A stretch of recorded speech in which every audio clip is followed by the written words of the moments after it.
As we mentioned in the first segment, this Sunday Survivor Series, everybody, I think, is excited mostly for the final farewell. 30 years of The Undertaker when he debuted Survivor Series 1990. Of course, we here at Sports Guys Talking Wrestling and The Horn are very fond of The Undertaker because, of course, not only is he the Phenom, he's a fellow Austinite.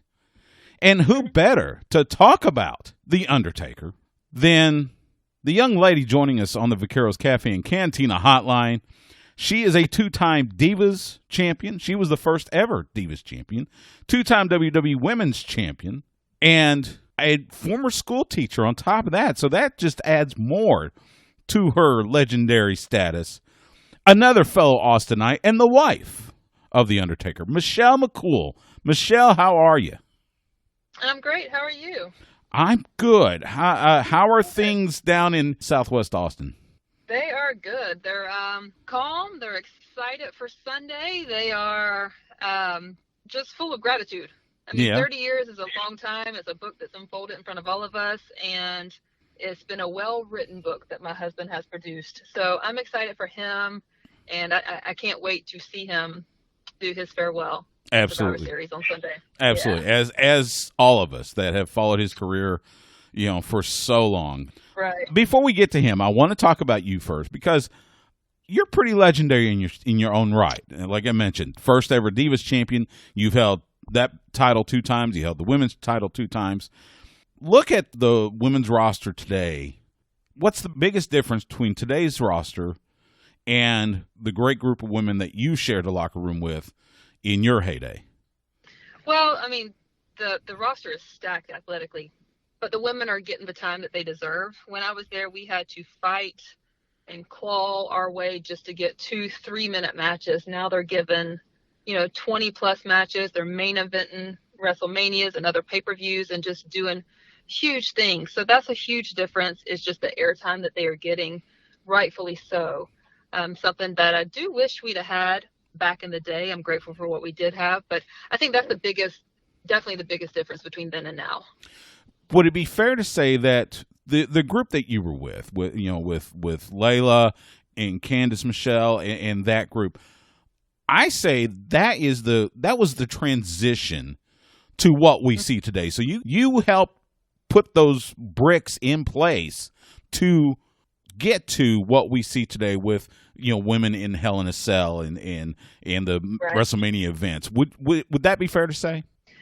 I think so, and just thank you for saying that, because sometimes it feels like we were kind of the forgotten era. We were the era, between Trish and Lita and Jazz and Jacqueline and Victoria and Molly Holly to the girls today. And we were just the divas kind of in between. So I really appreciate that because, personally, I did fight every single week. I wanted people to appreciate what we could do physically, even with the limitations we were given. So I really appreciate that. I do think it's fair to say that we did play kind of an integral part in today's evolution for the women. I couldn't agree more. And I'm lucky enough I get to see Jazz occasionally at certain events, and you talk about all of you were so tough. I mean, for what you presented, you were so tough. And I read through the kind of the litany of injuries that you suffered. And anybody that thinks this is they used to say, Coach Darrell Roll, you say, football's not ballet, or it's not a contact sport, it's a collision sport. Wrestling is that way too. Yep, it ain't ballet for sure. It's rough. It is rough on your body, and clearly my husband's body will tell you that. I've had plenty of injuries. I feel like I can't even complain about mine compared to what he's had. But yeah, the not only the physicality in the ring, but just the travel alone is brutal on the body. So yeah, it's a rough, tough sport. It's not for the faint of heart. It's where you have to truly have the passion to do it, and it'll take a toll on you. I was doing some research, and I saw that you grew up in Florida, which of course was a huge hotbed in pro wrestling with Eddie Graham and right. All and everything that happened there. Who was it that caught your eye as a young girl, watching wrestling? Because I know you started watching wrestling as a child with your father and grandfather. Yeah, loved Dusty, the American Dream. I loved Dusty Rhodes. I loved Arn Anderson. When I ended up in college and softball, playing softball, I would that line between cocky and confident. I was quiet about it, but I'd if I got a good hit in the dugout, not in front of everybody. So Ric Flair was huge, and I loved the Bushwhackers. Something about the Bushwhackers just really drew me in. But the Four Horsemen, Dusty was by far my favorite. Steamboat. Yeah. There was, you almost couldn't go wrong. Well, back then. and if you live in Austin, Texas, it's got to be Dusty, of course. I mean, he's again another Austin native. The son of a plumber. Son of a plumber. Let me ask you this: as we kind of transition into what we're going to see this Sunday with the celebration, the final farewell of your husband. WWE Network has done this 30 Days of the Dead Man, which has been fantastic so far. How much of it have you watched, and has there been something that you saw that surprised you, or maybe you didn't know before? Nothing has surprised me yet that I've seen. It has been wonderful. My daughter and I do have to rag him a little bit. Like, seriously, 30 days of appreciation for you? I mean, this is kind of ridiculous to have your own month. So we have to, keep him humble a little bit, but in all jokes aside, it's well deserved. I love that they're doing the 30 days of appreciation for him. And there's been some great stuff that's come out. I just watched the interview with he and Kane, which I just loved. I loved seeing them together again. And there's some special things in the works that'll be coming out here real soon. Absolutely. As well. So something to look forward to. Yeah, the special with him and Kane, we got to witness it a little bit early with the Austin Film Festival. So and just so special. And then the upcoming sequel, I guess, best way to put it, to the Broken Skull Sessions with Stone Cold Steve Austin. Talk about two Texas boys just kind of chopping it up there. That's gonna be fantastic.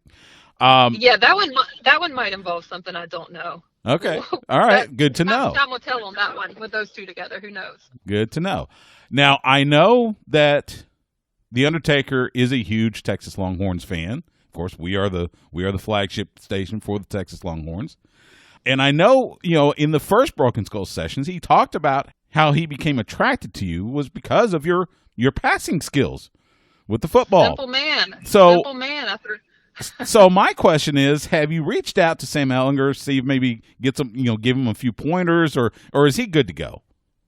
No, I think he's all right. I think he's just a tad bit above my level, but I think I could hang. No, that is how he fell in love, watching me throw a spiral. Yeah. Simple man. Now I know he's been to a few Longhorn games. Have you been with him? I have been to one Longhorn game. Okay. I am from Florida. You got to remember that. Right. So, right. I am a Seminole through and through. Okay, so Florida State. All right. Yes. But I have been to one game. So. Okay. All right. Now, I was going to say, so what's going to happen if, say, down the road, the Longhorns and the Seminoles meet up? Are we going to have split loyalties here? Totally. Yeah, totally. I mean, we are loyal people through and through. Absolutely. Whether sports teams or loved ones. So, okay. Yes. All right. That's good to know. Talk with Michelle McCool. Follow her on Twitter at McCool Michelle L. It's so good to talk to you. Before I let you go, I gotta ask you this. So we're coming up on Thanksgiving, and of course that's time for family and fellowship, and especially food. How much does the Undertaker help you, or does he do the any type of Thanksgiving cooking? Because I know he's a Texas boy, so I gotta figure he's going to be smoking or grilling something. He is a Texas boy, and I love when he grills me dinner. He's good on the grill. We will be in Florida with my parents, so I think it would be my dad handling the grill this year, but he's perfectly capable. I do love his grill master skills. I'll tell you that. Of course, because again, Texas boy, we know how to handle ourselves around barbecue. So again, this Sunday, Survivor Series, 7 p.m. Eastern, 6 p.m. Central on the WWE Network. Besides all the matches, a final farewell to the Phenom and 30 years. Michelle, I so appreciate it. Again, we're kind of neighbors. Now you're on one side of the town and I'm on the other side.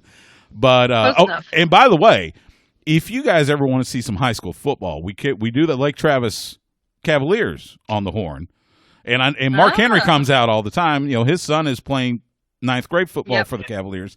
So if say you decide you want to find yourself on the sideline, I think we can make that happen.